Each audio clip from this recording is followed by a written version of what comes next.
Hello and welcome. My name is Alexis Bruno, and I'm a clinical research assistant at Children's Hospital of Philadelphia Center for Violence Prevention. Thank you for joining us today. We are excited to share some of what we know about helping your child with bullying. Today, in our Helping Your Child with Bullying workshop, we will be discussing define bullying, bullying versus conflict, types of conflicts, cyberbullies and cyber victims comparison, case example, recognizing warning signs, understanding why your child may not confide in you, how to take action against bullying, and key takeaways. Before we discuss helping your child with bullying, let's first discuss what bullying is. Bullying is intentional, aggressive behavior directed at another child. There is usually a power imbalance, and it happens repeatedly. Conflict versus bullying. Conflict is a mean behavior that comes out of a disagreement or misunderstanding. It happens once every so often. It is a part of everyday life and is not pre-planned. It also is usually without negative intentions. It can be used as an effort to solve a problem and serve as a teachable moment. Bullying is a mean behavior, as we discussed earlier. It is done repeatedly on purpose, related to dominance or status and an imbalance of power. The bully is usually trying to take control over the victim and may show enjoyment in the act. And there are different types of conflicts that can happen sometimes between children. The conflicts that usually happen between children are physical, verbal, social, or cyber. Physical conflicts include hitting, kicking, pushing, or threatening another child. Usually it has a beginning and an end, and more boys than girls use this form of aggression. Verbal conflicts include using insults or mean words to another child, are said face to face, has a beginning and an end, and is common between both boys and girls. Social conflicts include spreading rumors about someone, excluding, leaving someone out on purpose. It can be ongoing. It is harder to identify by parents and school staff and is more common to happen between girls than boys. Cyber conflicts are social aggressions that are carried out via text or online. It is aimed at hurting other kids' feelings, friendships, or reputations via cell phone, computer, or video game. While there are many types of conflicts among children, there is one that is starting to emerge more in our schools, and that is cyberbullying. Let's now take a look at the comparison of cyberbullies and cyber victims. Cyberbullies are high risk for behavior problems, tend to have low empathy, often victim of traditional bullying.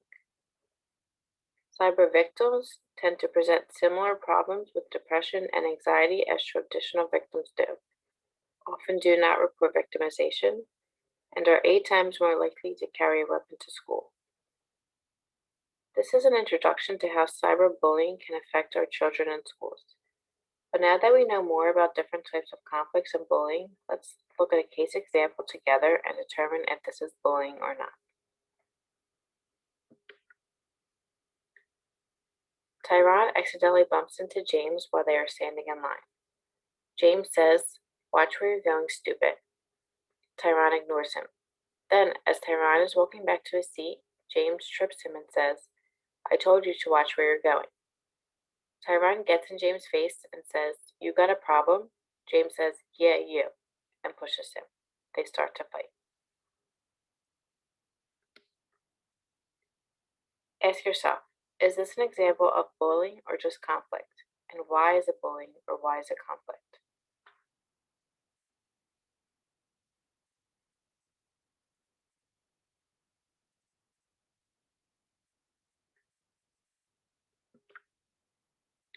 This is just a conflict. The reason it's a conflict is because, to our knowledge, this is the first time this has happened, and when it is bullying, it is done repeatedly. What to do? Top things to know and consider. What if your child may be involved in bullying or conflicts but has not said anything? Here are a few things to consider if you suspect your child is a victim of bullying and/or conflicts. Recognize warning signs. Some changes you may notice are changes in eating or sleeping, headaches and stomach aches, avoiding school, declining grades, complaints about peers, complaints about lunch or recess, unexplained bruises or injuries.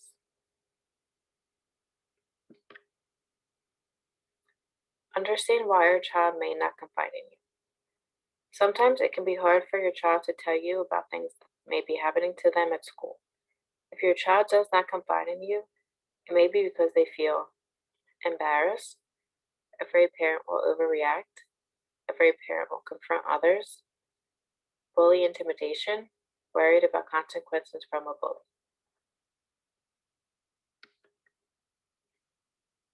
Stay calm and be a strong advocate for your child. You are who your child looks to for everything, especially when something is happening to them at school. Here are a few steps we believe that may be helpful for being a strong advocate in general, but specifically for your child. The initial response for when your child confides to you is to take it seriously, listen to your child before reacting, and do not contact the parents of the bully. To support your child as they are going through the problem, you can check in with them each day, setting aside 5 to 10 minutes each night. You can take a problem-solving approach in helping them with the problem, assessing the situation to see if it is conflict or bullying, and write down details so you will not forget when communicating with the school.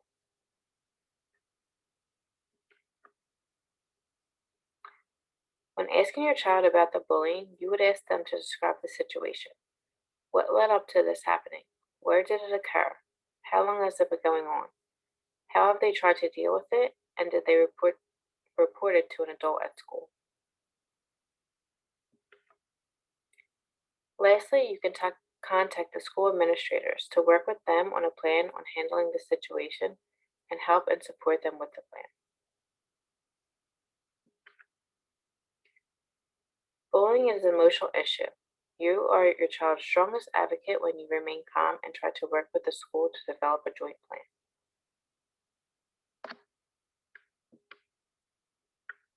When setting up a plan to address your concerns, we find it important to meet with school administrators to discuss concerns, take a trusted friend with you to the meeting for support, ask school administrators to designate a point person for your child to talk with, remind administrators that you do not wish for your child to be viewed as a snitch or tattletale, jointly discuss how you and the school will monitor progress.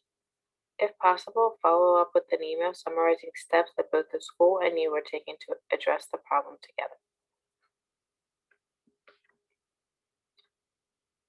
Questions to consider asking when in the meeting would be: who will conduct the investigation? Will there be a joint meeting with the other child's parents? How long will the investigation take? What is the best way to follow up?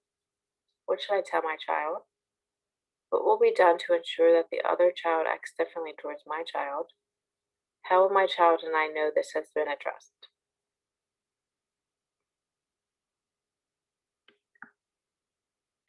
To keep lines of communication open, it is helpful to be a good listener, be non-judgmental, and understand your child's social and school experiences. Examples of each of these could include talking with your child about their friends and what school is like for them, talking about how their day was at school, what went well, what did not go well, and tell them about your day. Ask periodically whether they have seen any gossip or mean behavior through text or social media.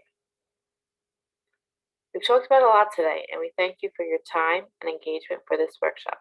Before we go, here are a few key takeaways.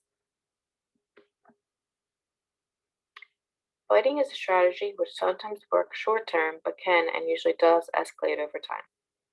Building relationships with teachers, administrators, and even your child's friends supports a problem-solving approach. Getting a head start on building these relationships before something happens is the best prevention. I want to thank you for attending today's workshop and hope that you have gained some new insight for how to help your child with bullying.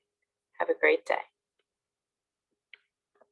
For additional information about Friend to Friend or to access more bullying prevention resources, please visit violence.chop.edu.